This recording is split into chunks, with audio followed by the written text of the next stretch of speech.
قرآن مجید سورہ مبارکہ یوسف. لوگ کہتے ہیں قرآن سے ماتم دکھاؤ. آپ لوگ تھکے ہوئے تو نہیں بیٹھے نا؟ لوگ کہتے ہیں قرآن سے ماتم دکھاؤ. لوگ کہتے ہیں قرآن سے یا حسین دکھاؤ. میں ابھی قرآن سے یا حسین دکھاتا ہوں. حضرت یعقوب روزانہ، ایک دن نہیں، محرم میں نہیں، 10 دن نہیں، حضرت یعقوب نے سال ہائے سال روزانہ ماتم کیا ہے. اور کس کا ماتم کیا ہے؟ جس کے زندہ ہونے کا یقین تھا. یہ نہیں کہا، یہ نہیں کہا جائے گا کہ زندہ ہو جاوید کا ماتم نہیں کرتے ہیں. یہ حضرت یوسف زندہ ہے نا. حضرت یعقوب کیا کہہ رہے ہیں؟ حضرت یعقوب روزانہ ایک ہاتھ زانو پر مارتے تھے، ایک ہاتھ سینے پر مارتے تھے، ایک ہاتھ سر پر مارتے تھے، اور سر پر، زانو پر اور سینے پر ہاتھ مارتے ہوئے کہتے تھے یا اسفا علی یوسفا، جسے آپ یا حسین بولتے ہیں. قرآن کی آیت سنا رہا ہوں نا میں آپ کو.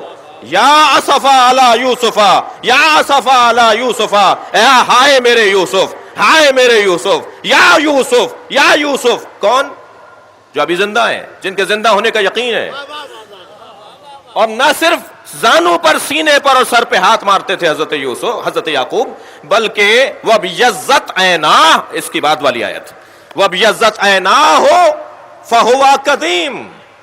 اور اتنا روتے تھے ماتم کرتے ہوئے کہ رو رو کے حضرت یعقوب کی آنکھیں سفید ہو گئیں.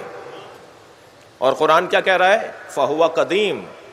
اور یعقوب صرف کاظم نہیں تھے، قزیم تھے. اور فرمائیں گے بھائی تھوڑی دقت بڑھائیے اپنی جی. ایک ہوتا ہے صابر، ایک ہوتا ہے صابر، ایک ہوتا ہے کاظم.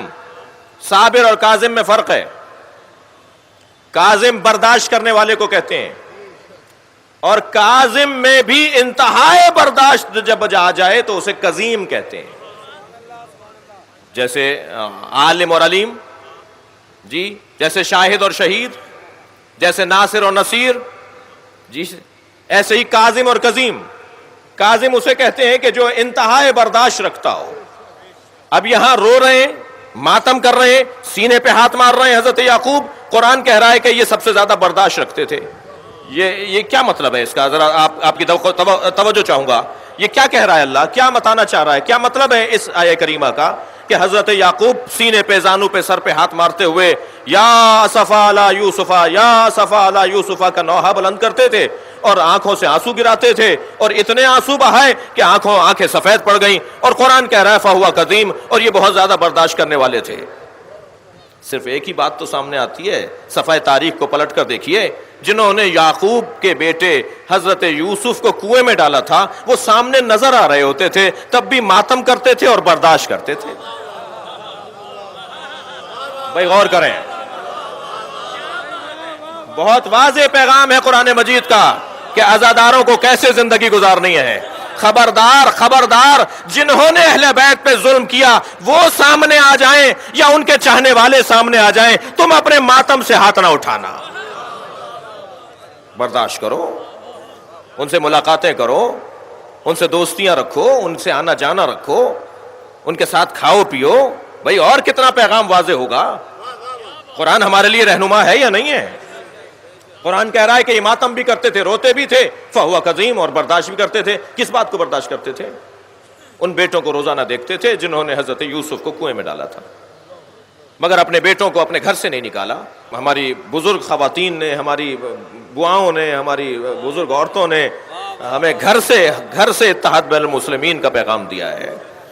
اٹھتے بیٹھتے کہا ہے کہ یہ بڑے بھائی ہیں جی. اذان آتی ہے 8 منٹ پہلے تو بڑی بوڑھیاں کہتی تھی بچیوں سے کہ ذرا سر پہ دوپٹہ رکھ لو، بڑے بھائیوں کی اذان ہو رہی ہے. تو ہم تو کوئی ہمیں دیکھ تھوڑی رہا ہوتا تھا، ہمارے بڑوں نے ہمیں سکھایا ہے کہ بڑا بھائی ہے. یہ اور بات ہے کہ بڑے بھائیوں نے ہی حضرت یوسف کو کنویں میں ڈالا تھا. صلوات پڑھ لیں ذرا محمد و آل محمد.